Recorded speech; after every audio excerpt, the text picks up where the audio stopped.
चलिए शुरू करते हैं। क्लास 12th अकाउंटेंसी, चैप्टर है एडमिशन ऑफ अ पार्टनर और टॉपिक है revaluation of assets and liability. नया जो साझेदार है, न्यू पार्टनर, जब भी एडमिट होगा किसी भी बिजनेस में तो सबसे पहले उसकी सेटिस्फैक्शन की नीड होती है कि वो संतुष्ट होना चाहिए, वो संतुष्ट होना चाहता है। तो बैलेंस शीट में जो भी एसेट्स और लायबिलिटी दर्शाई गई है तो उसका मूल्य सही होना चाहिए। लेकिन जैसे जैसे समय व्यतीत होता है, संपत्तियों का और दायित्व जो लायबिलिटीज़ होती हैं उनका जो प्राइस है उसमें चेंजेस आ जाता है। इस चेंजेस को हमने दोबारा से लिखना है, कैलकुलेट करना है।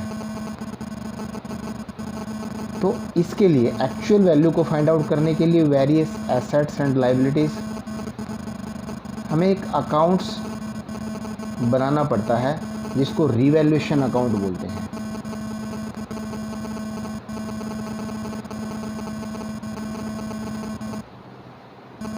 रिवैल्यूएशन अकाउंट, जिसको कई बार हम profit and loss adjustment account भी बोल सकते हैं। Profit and loss adjustment account.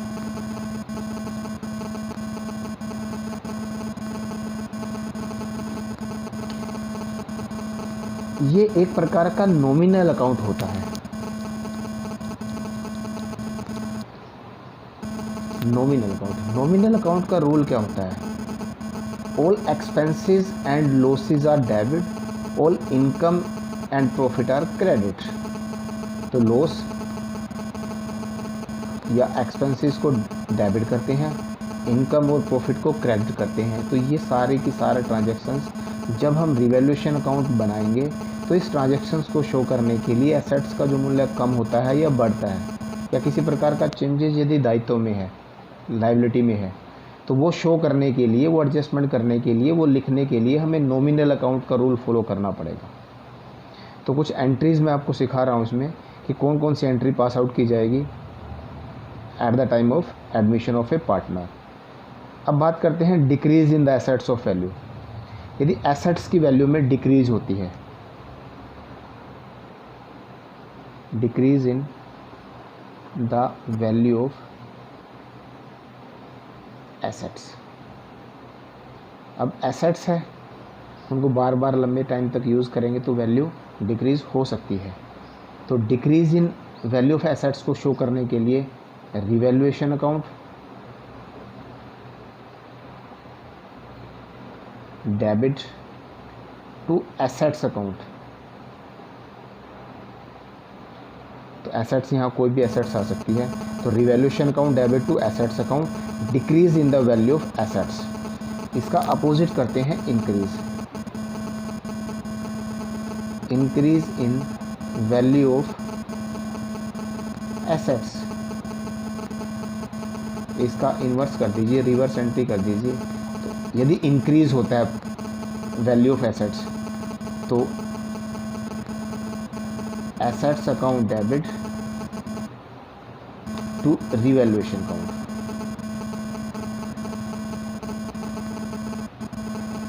ये डिक्रीज इन एसेट्स आएगी।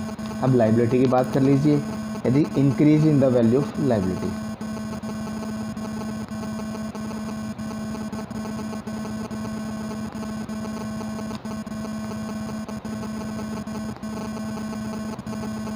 Increase in the value of liabilities. यदि लायबिलिटीज़ का वैल्यू इंक्रीज होती है तो एंट्री आएगी हमारे पास revaluation account debit to liability.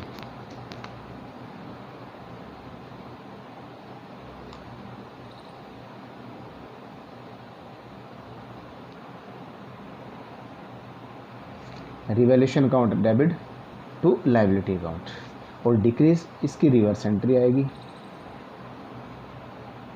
Decrease in value of liability. यदि लायबिलिटी की वैल्यू डिक्रीज हो जाती है तो लाइबिलिटी को डेबिट करेंगे, liabilities account debit to revaluation account.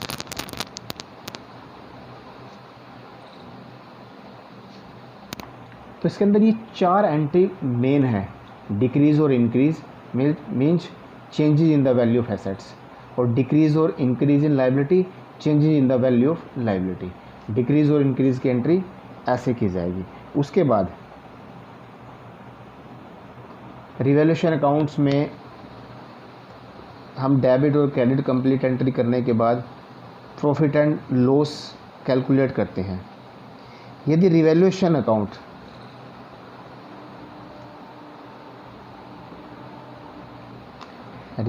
Account shows profit show करता है, तो एंट्री आएगी revaluation account debit to old partners account. ये जो प्रॉफिट है रिवैल्यूएशन अकाउंट में, वो ओल्ड पार्टनर्स में डिस्ट्रीब्यूट कर दिया जाता है in their old profit sharing ratio. तो profit on revaluation credited to old partners capital account. अब इन केस ऑफ लॉस, अब लॉस भी हो सकता है, तो रिवर्स एंट्री आएगी इसकी old partners account debit, ABC जितने भी हैं, 1 है तो 1, 2 है तो 2 है, 2 या 3 या 4 जितने भी हैं, to revaluation account. In case of loss ये एंट्री होगी, इन केस ऑफ प्रॉफिट ये एंट्री होगी। अब है फॉर्मेट। अब फॉर्मेट को समझने की जरूरत है। Perform of revaluation account, heading बनाते हैं रिवैल्यूएशन अकाउंट।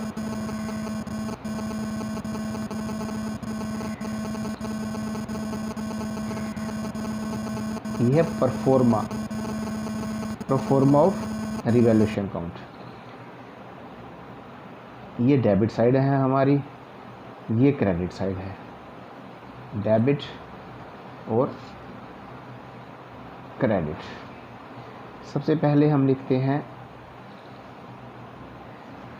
पार्टिकुलर, यहाँ अमाउंट, यहाँ क्रेडिट साइड का पार्टिकुलर, यहाँ क्रेडिट साइड का अमाउंट। तो डेबिट साइड में यदि डिक्रीज इन एसेट्स होती है, to decrease in value of assets. Ledger का जो रूल है कि decrease in value of asset, revaluation account debit 2 assets, तो रिवैल्यूएशन अकाउंट बनाएंगे तो 2 एसेट्स आएगा, तो 2 डिक्रीज इन एसेट्स और 2 इंक्रीज इन लाइबिलिटीज के बिल्कुल रिवर्स होती है, 2 increase in value of liabilities.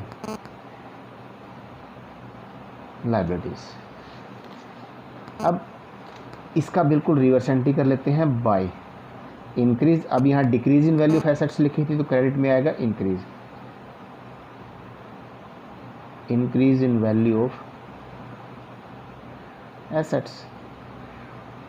Debit में डिक्रीज लिखा था, क्रेडिट में इंक्रीज लिखेंगे। और इसका भी लाइबिलिटी का भी इन्वर्स कर लीजिए, लाइबिलिटी का डेबिट में इंक्रीज लिखा था तो क्रेडिट में आएगा decrease in value of asset liability. Amount इसका साथ साथ लिखा जाएगा। अब जो भी एसेट्स यदि यहाँ कम होती है उसकी वैल्यू डेबिट में आएगी। कई बार अनरिकॉर्डेड इंक्रीज और इंक्रीज इन लाइबिलिटी डेबिट में आएगी। यदि अनरिकॉर्डेड लाइबिलिटी है, मतलब पहले उसका रिकॉर्ड कहीं नहीं रखा गया, तो इसका मतलब वो इंक्रीज होगी। तो टू अनरिकॉर्डेड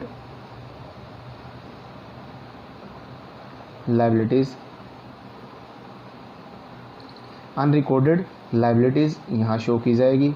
और अनरिकॉर्डेड एसेट्स, क्योंकि इंक्रीज हो जाती है bye unrecorded assets.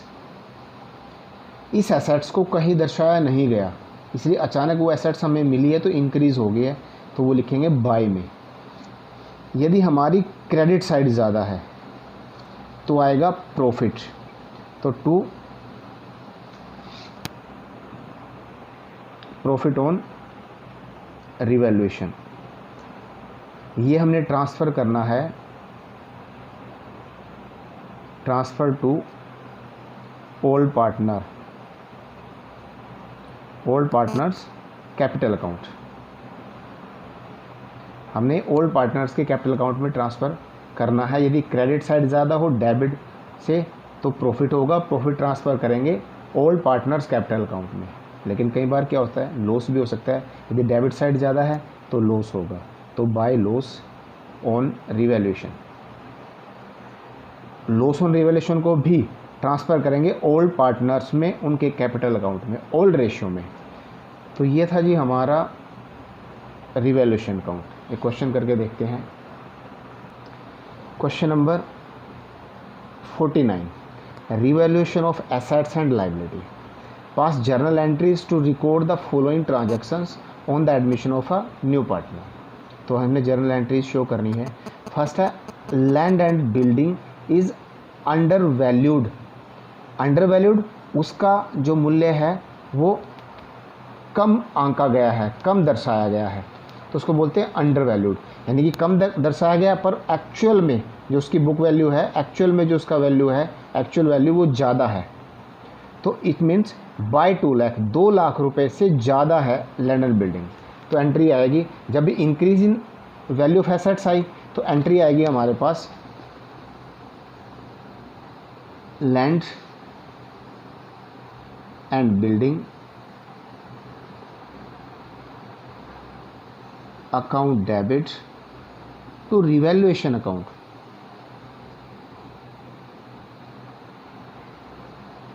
Bye 2 lakh, 2 lakh से, यानी कि 2 लाख ही इसकी एंट्री आएगी। 2 लाख डेबिट कर दीजिए और 2 लाख यानी कि 2 लाख क्रेडिट कर दीजिए। ये हमारी फर्स्ट एंट्री। सेकंड देखते हैं, स्टॉक इज़ ओवर वैल्यूड। अब स्टॉक का मूल्य ज़्यादा आंका गया है लेकिन एक्चुअल में क्या है वो कम है, बाय 20%। इसका 20% ज़्यादा है। Book value of the stock 60,000 है। अब इसकी कैलकुलेशन करते हैं। देखिए बुक वैल्यू है 60,000, यहाँ कर लेते हैं।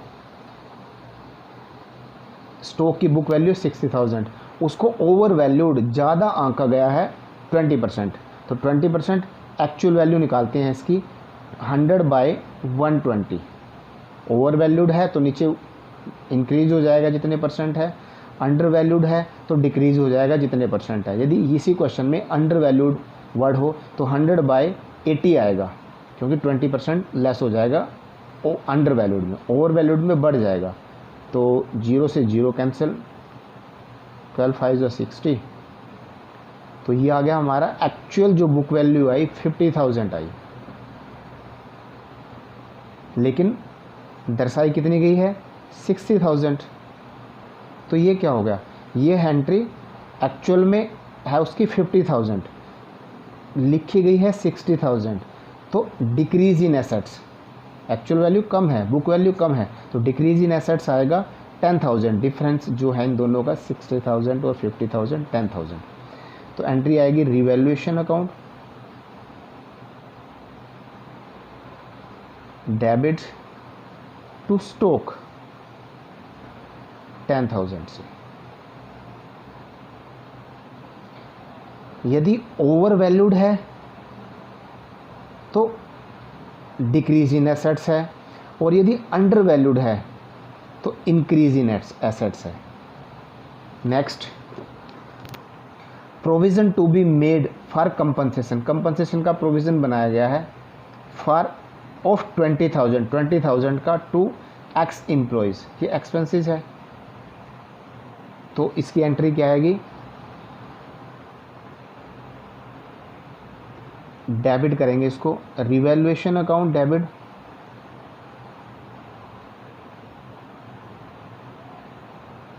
Revaluation account debit to provision for compensation.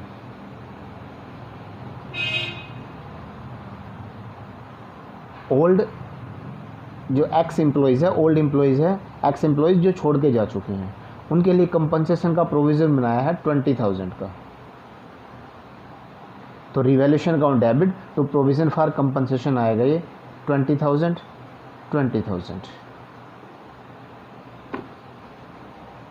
Next जो एंट्री है, sundry debtor appeared in the books 1,50,000, 1,50,000 रुपये बुक्स में दिखाए गए हैं। They are estimated to produce not more than 130, लेकिन मैक्सिमम कितने आ सकते हैं वो 130,000। तो इसमें क्या हुआ, इसमें जो क्रेडिटर है हमारे 150 दिखाए हुए हैं, लेकिन एक्चुअल में जो रिसीव होंगे 130 मीन्स डिक्रीज़ है ये वैल्यू 150 से 130, 20,000। तो इसकी एंट्री होगी decrease in value of assets के रूप में। रिवैल्यूएशन अकाउंट डेबिट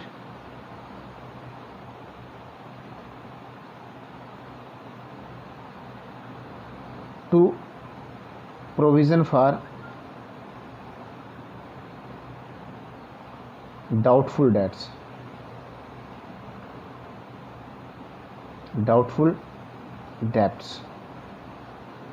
20,000 जो डिफरेंट है 150 माइनस 130, 20,000 का जो डिफरेंस है वो इसमें आएगा। नेक्स्ट है creditor include an amount of 10,000 का जो अमाउंट क्रेडिटर का था रिसीव्ड एज कमीशन, वो कमीशन में दिखाया गया है। क्रेडिटर में शामिल है 10,000 रुपये की कमीशन, जो कमीशन रिसीव की है उसकी वो 10,000 क्रेडिटर में इन्वॉल्व है। तो क्रेडिटर में इन्वॉल्व है तो it means actual value of creditor यानी कि लाइबिलिटी डिक्रीज हो जाती है। तो डिक्रीज की एंट्री क्या करेंगे हम, creditor account debit, creditors account debit to revaluation account, कितने 10,000 डेबिट और 10,000 हमारी क्रेडिट हो जाएगी। ये है क्रेडिटर की डिक्रीज होने से वैल्यू, क्योंकि इन क्रेडिटर में कुछ 10,000 कमीशन ऐड है, जुड़ा हुआ है। अब bill of exchange of ₹40,000 which are previously discounted, जिनका पहले भी डिस्काउंट दिया जा चुका है विद बैंकर्स के साथ, वाज डिसऑनर्ड ऑन 31 मार्च 2018 को डिसऑनर हो गए हैं, but no entry has been passed, यदि एंट्री नहीं की गई, इसकी किसी प्रकार की कोई एंट्री नहीं की गई है, तो अब इसकी एंट्री करेंगे डिक्रीज इन एसेट्स की रूप में, यानी कि इसकी एंट्री होएगी हमारी अमाउंट है 40,000 का। तो 40,000 का है तो sundry debtor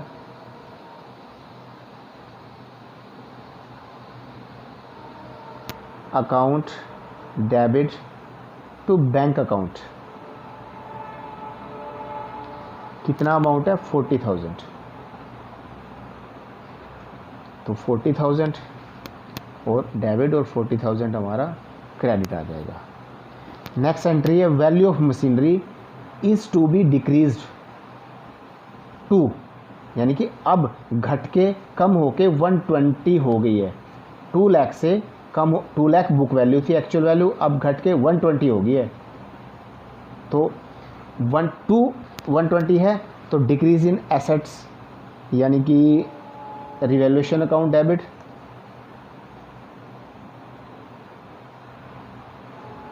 debit to machinery. अब जो उसकी वैल्यू डिक्रीज टू घट कर 120 हो गई है, 2 लाख थी 120 हो गई है, तो डिफरेंस कितना है, कम कितनी हुई, डिक्रीज कितनी हुई 2 लाख माइनस 120, 80,000। तो एंट्री आएगी 80,000 हम डेबिट कर देंगे और 80,000 हम क्रेडिट कर देंगे। नेक्स्ट एंट्री है value of machinery is to be decreased by means अब वो 1,20,000 रुपये कम कर दी गई है, 120,000 कम कर दी गई है 1,20,000 से। अब ये डिफरेंस नहीं लेंगे बुक वैल्यू का जितनी डिक्रीज़ की है उसका, एक्चुअल 120 की एंट्री करेंगे। इन दोनों में फ़र्क क्या है, ये डिक्रीज़ टू 120 यानी कि कम होकर 120 हो गई है, अब इसमें डिफरेंस लेंगे, लेकिन अब ये 120 से 120 कम कर दी गई है, तो ये डिफरेंस है 120। तो वैल्यू आएगी इसकी सेम, रिवैल्यूएशन क्योंकि डिक्रीज इन एसेट्स का रूल फॉलो होगा, revaluation account debit to machinery 120। इससे पहले वैल्यू एंट्री में डिफरेंस लिया था क्योंकि टू 120 उसकी वैल्यू हो गई थी और इसमें बाय 120 है तो ये 120 कम हो गई है, यानी कि डिफरेंस ही है ये। और लास्ट एंट्री हमारी है value expenses on revaluation amount, revaluation amount पर जो एक्सपेंसेस किया गया है तो एक्सपेंसेस को डेबिट दिखाते हैं to 8000 has been paid by the partner X के द्वारा पेड कर दिया गया है, तो रिवैल्यूएशन अकाउंट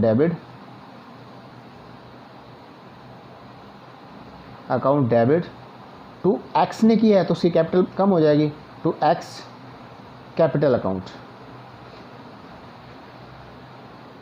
8000। ये हमारी जर्नल एंट्रीज थी। नेक्स्ट देखते हैं accounting treatment of reserves and accumulated profit and loss account. Next जो हमारा टॉपिक है accounting treatment of reserve. At the time of admission, जब नया एडमिशन कोई पार्टनर्स एडमिशन लेता है तो बैलेंस शीट में जनरल रिजर्व, रिजर्व फंड या debit balance of credit balance of profit and loss यदि बैलेंस शीट में शो हो रहा है तो हमें ये ज़रूर ट्रांसफ़र करना पड़ेगा ओल्ड पार्टनर्स की कैपिटल अकाउंट में, उनके ओल्ड प्रॉफिट शेयरिंग रेशो में। तो एंट्री क्या आएगी, for distributing reserve and accumulated profit, तो general reserve,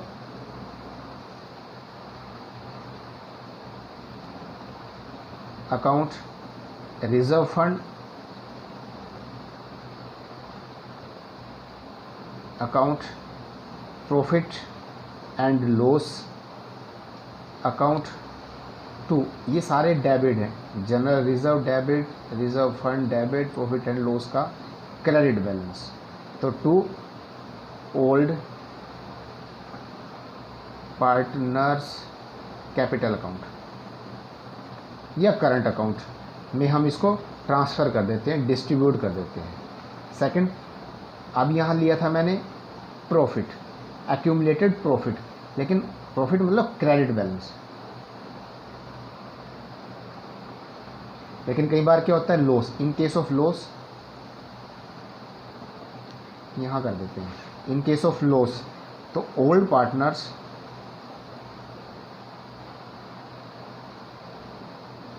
partners capital account to profit and loss, ये डेबिट बैलेंस होगा यानी कि लॉस। ये तो सिंपल एंट्री एक्यूमुलेटेड लॉस की होगी, लेकिन कई बार कोई एक्सपेंसेस दिए होता है तो उसको भी क्रेडिट करते हैं टू एडवर्टीजमेंट एक्सपेंसेस, टू यदि कोई डेफर्ड रिवेन्यू एक्सपेंसेस दिया गया है, डेफर्ड रिवेन्यू एक्सपेंडिचर भी गिवन है तो ये इन केस ऑफ एक्यूमुलेटेड लॉस होगी, ये लॉस भी है और ये एक्सपेंसेस भी मैंने डायरेक्ट कर दिए to advertisement expenses, deferred revenue expenses. Next, workman compensation fund. Workman compensation fund या इन्वेस्टमेंट फ्लक्चुएशंस रिजर्व, कुछ फ्यूचर में ओब्लिगेशंस होते हैं उनका सामना करने के लिए वर्कमैन कंपनसेशन फंड और रिजर्व, इन्वेस्टमेंट फ्लक्चुएशन रिजर्व रखा जाता है। फ्यूचर में काम करते करते किसी प्रकार का यदि हादसा हो जाता है तो उस हादसे को फेस करने के लिए वर्कमैन कंपनसेशन रिजर्व हर कंपनी के अंदर रखा जाता है। मैक्सिमम कंपनी इस रूल को फॉलो करती है। तो जब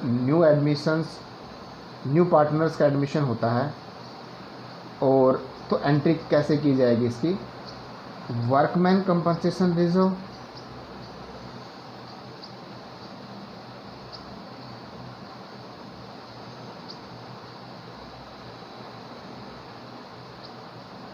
या इन्वेस्टमेंट फ्लक्चुएशन,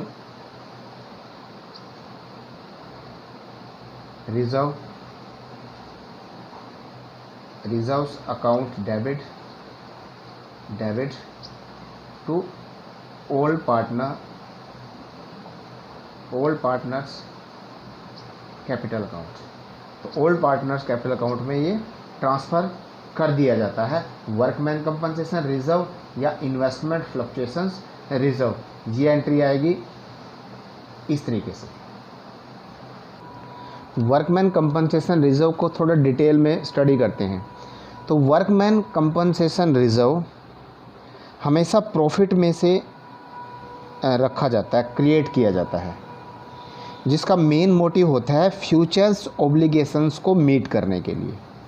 यानी भविष्य में यदि किसी प्रकार का वर्कमैन के साथ, एम्प्लॉइज़ के साथ हादसा हो जाता है तो उस एम्प्लॉइज़ की हेल्प करने के लिए वर्कमैन कंपनसेशन रिजर्व रखा जाता है। पर ज़रूरी नहीं है कि इन फ्यूचर कोई ऑब्लिगेशंस हो या किसी प्रकार का हादसा हो, तो इसकी एंट्री अलग अलग तरीके से की जाएगी। तो सबसे पहले यदि हम एंट्री करें, if there is no claim against workman compensation reserve, मैं WCR के द्वारा डिनोट कर रहा हूँ। क्लेम ही नहीं किया गया, कोई हादसा ही नहीं हुआ, किसी एम्प्लॉइज़ को हमें देना ही नहीं पड़ा कंपनसेशन रिजर्व जो हमने रखा था, तो डायरेक्ट इसकी एंट्री होगी। हमने इसको वर्कमैन कंपनसेशन रिजर्व को ओल्ड पार्टनर्स अकाउंट को ट्रांसफ़र कर देना है। यानी कि एंट्री आएगी workman compensation reserve account debit to partners capital.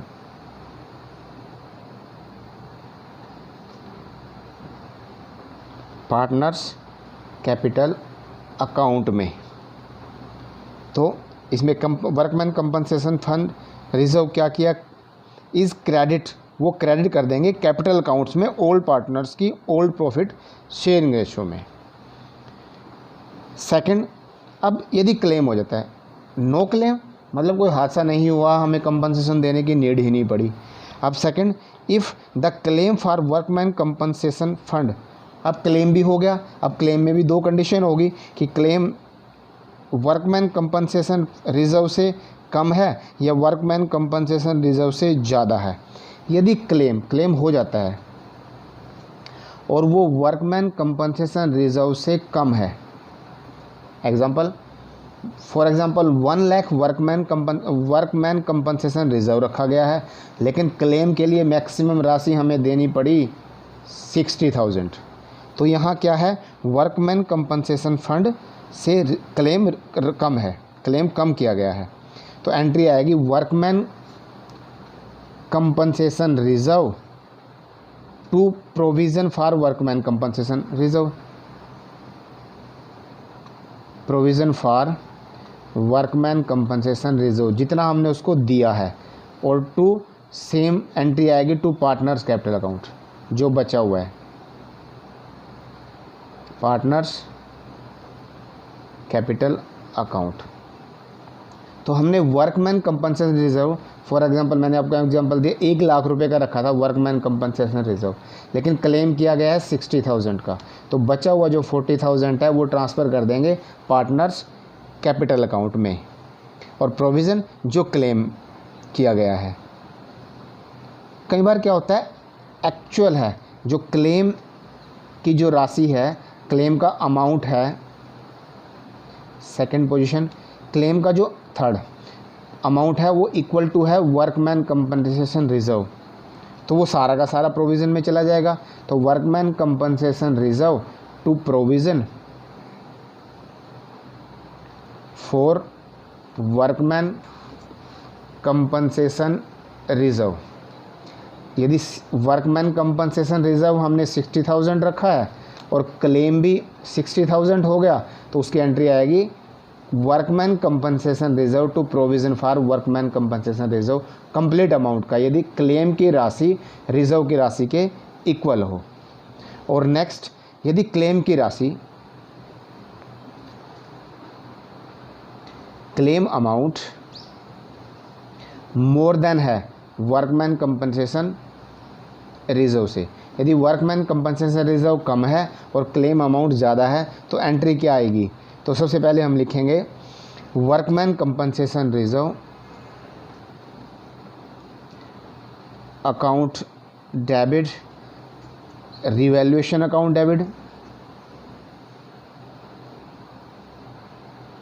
Debit to provision, जितना हमने प्रोविज़न दिया है, क्लेम दिया है, provision for workman compensation reserve.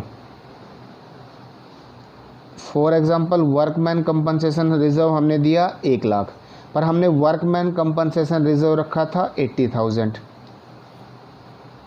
तो अब डिफरेंस जो बचा हुआ 20,000 है वो हमने रिवैल्यूएशन अकाउंट में ट्रांसफ़र करना है, यानी कि पार्टनर से वो मंगवाना है 20,000। अब ये रिवैल्यूएशन अकाउंट, इसको भी हमने रिटर्न ऑफ करना है। जो लॉस हुआ है ये 20,000 का एक्स्ट्रा लॉस हुआ है, लॉस ऑन रिवैल्यूएशन ट्रांसफ़र कहाँ किया जाएगा? कैपिटल अकाउंट में ओल्ड पार्टनर्स की, यानी कि partners capital account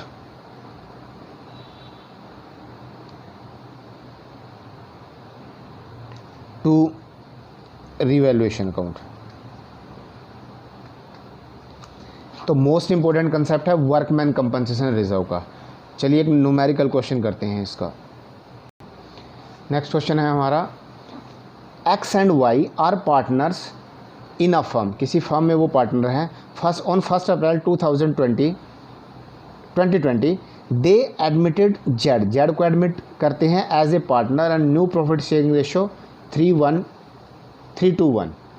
there balance sheet disclosed workman compensation reserve amount दिया हुआ है 1 लाख, 1 लाख का बैलेंस शीट में वर्कमैन कंपनसेशन रिजर्व दिया गया है on this date. Show that, accounting treatment करना है हमने। Claim for the workman compensation is estimated 120, यानी कि more than 1 workman compensation reserve, और claim for workman compensation is estimated 90,000 lower less than the workman compensation reserve. 2 entry हमने करनी है। अब बात करें ओल्ड प्रॉफिट शेयरिंग रेशो, इसमें नहीं दिया हुआ है तो इक्वली डिस्ट्रीब्यूट करेंगे। देखते हैं एंट्रीज की। फर्स्ट एंट्री है कि क्लेम फॉर, इसमें वर्कमैन कंपनसेशन रिजर्व दिया है 1 लाख,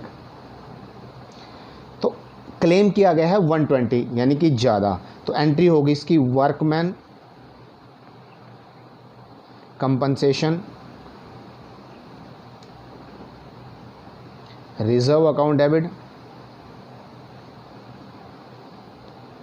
अब यदि ज़्यादा होते हैं क्लेम तो हम रिवैल्यूएशन अकाउंट बनाते हैं। तो revaluation account debit to provision for workman compensation reserve. Workman compensation reserve है फर्स्ट पार्ट में इसके 120, यानी कि जितना क्लेम किया गया है। अब इसमें से हमने रिजर्व रखा था 1 लाख, डिफरेंस हुआ 20,000 जो हमने रिवैल्यूएशन में ट्रांसफ़र करना है, ये एंट्री आएगी। नेक्स्ट, अब रिवैल्यूएशन को भी हमने डिस्ट्रीब्यूट करना है, यानी कि मंगवानी है राशि, लॉस को ट्रांसफ़र करना है ओल्ड पार्टनर्स में। अब लॉस को ट्रांसफ़र करने के लिए revaluation account debit to old partners, old profit sharing ratio में, X capital account to Y's capital account. तो ये 20,000 का था, इक्वल डिस्ट्रीब्यूट करना है क्योंकि प्रॉफिट एंड लॉस जो new old profit and sharing ratio है ओल्ड पार्टनर्स का नहीं गिवन है, तो इक्वली मान लिया जाएगा। तो 10,000 एक्स को डिस्ट्रीब्यूट कर दो 10,000 वाई को। Second, claim for workman compensation reserve is estimated 90,000। 90,000 workman compensation reserve से कम है, तो वर्कमैन कंपनसेशन रिजर्व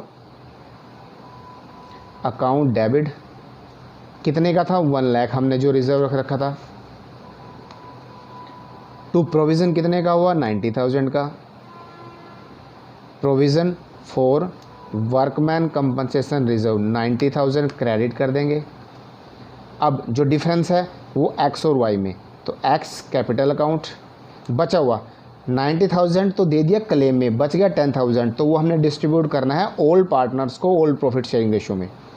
तो कैपिटल अकाउंट और टू वाइज कैपिटल अकाउंट, बचा हुआ डिफरेंस है 10,000, तो 5,000 एक्स का लिख दीजिए, इक्वल रेशो में 5,000 वाई का लिख दीजिए।